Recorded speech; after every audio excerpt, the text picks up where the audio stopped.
فضالہ بن عبید مصر کے گورنر ہیں، صحابی رسول ہیں رضی اللہ تعالی عنہ، ننگے پاؤں چل رہے ہیں۔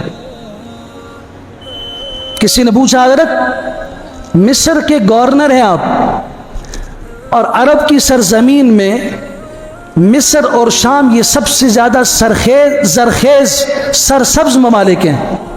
دریا نیل یہاں سے گزرتا ہے، دنیا کے سبز ترین علاقوں میں شمار ہوتا ہے اس کا بعض علاقہ،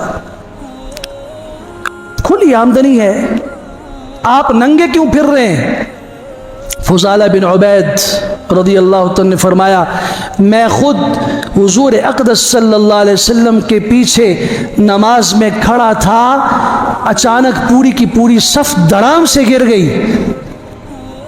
دھڑس کی آواز آئی، پوری صف گر گئی۔ سلام پھر کے جب دیکھا، کسی نے کہا یہ پاگل ہیں، کسی نے کیا کہا، جب دیکھا تو یہ اصحاب صفہ تھے جو بھوک کی وجہ سے گر گئے تھے، اصحاب صفہ تھے، یہ صفہ کے طالب علم تھے جو نماز میں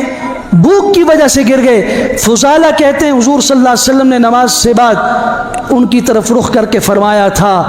اللہ کی قسم اگر تم جان لو اللہ نے تمہارے ان حالات میں آخرت میں تمہارے لیے کیا کچھ کر رکھا ہے، کیا کچھ تیار کیا ہے، تو تم اللہ سے مطالبہ کرو گے، دعا کرو گے اللہ ہمارے فقر کو اور بھی زیادہ بڑھا دے، ہماری تنگ دستی اور حالات کو اور بھی سخت کر دے، صرف آخرت میں ہمیں اجر زیادہ دے دے۔ میں نے ان کو خود دیکھا تھا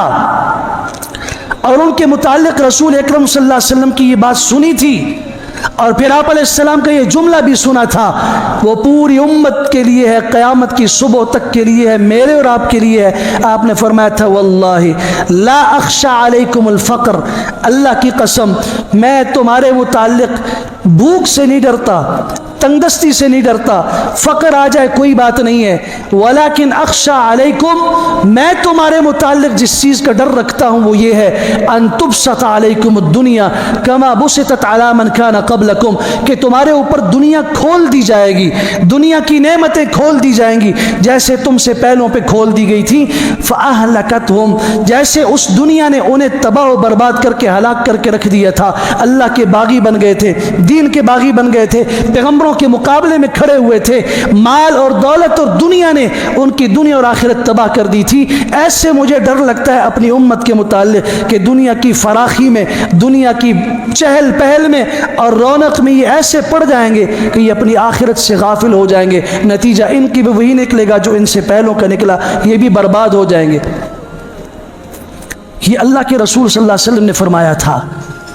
آج پوچھنا چاہتے ہیں ہم کہ دنیا کے ساتھ ہمارا معاملہ کیا ہے؟ یہ ہماری ہلاکت کی علامتیں ہیں یا نہیں؟ دین کے ساتھ ہمارا تعلق کتنا ہے؟ اس کی میں نے ایک مثال دی ہے، اور رسول اکرم صلی اللہ علیہ وسلم کے حجرات کو دیکھو، حضور صلی اللہ علیہ وسلم کے کھانے پینے کو دیکھو، ایک دن روزہ ہے، ایک دن افطار ہے، اور جس دن افطار ہے اما عائشہ صدیقہ رضی اللہ تعالیٰ عنہ اپنے بھانجے حضرت عروہ بن زبیر رضی اللہ عنہ کو بٹھا کے فرما رہی ہیں یا ابن اختی، اے میرے بھانجے ذرا ہمارا حال سن کے ہمارے اوپر کیا گزرتی تھی۔ ایک چاند طلوع ہوتا تھا، اس کے بعد دوسرا چاند طلوع ہوتا تھا، اس کے بعد تیسرا چاند طلوع ہوتا تھا، 2 مہینے گزر جاتے تھے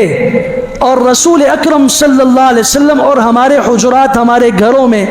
سوائے 2 سیاہ چیزوں کے کوئی چیز نہیں ہوا کرتی تھی۔ حضرت عروہ نے کہا خالہ جی گزارا کیسے چلتا تھا؟ فرمایا 2 چیزیں بتایا نا، ایک پانی ہوتا تھا، ایک کھجور ہوا کرتی تھی، 2 مہینے تک پانی کھجور پانی کھجور۔ حجرے کتنے بڑے تھے سبحان اللہ، 6 بائی 10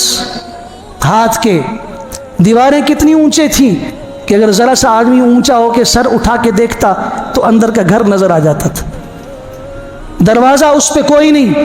اس کے اوپر ایک کپڑا لگا ہوتا تھا۔ اور حالات یہ تھے کہ جب رسول اکرم صلی اللہ علیہ وسلم کے بعد ولید بن عبد الملک کا زمانہ آیا، مسجد نبوی کی توسیع کی ضرورت پیش آئی، ان حجروں کو شہید کر کے اس کے اندر داخل کرنے کی کوشش کی گئی، تو مدینہ منورہ میں کوئی ایک آنکھ نہیں ایسی تھی جو اشک بار نہ ہو، جس سے آنسوں کی لڑیاں نہ گر رہی ہوں۔ حضرت ابو امامہ رضی اللہ عنہ نے فرمایا،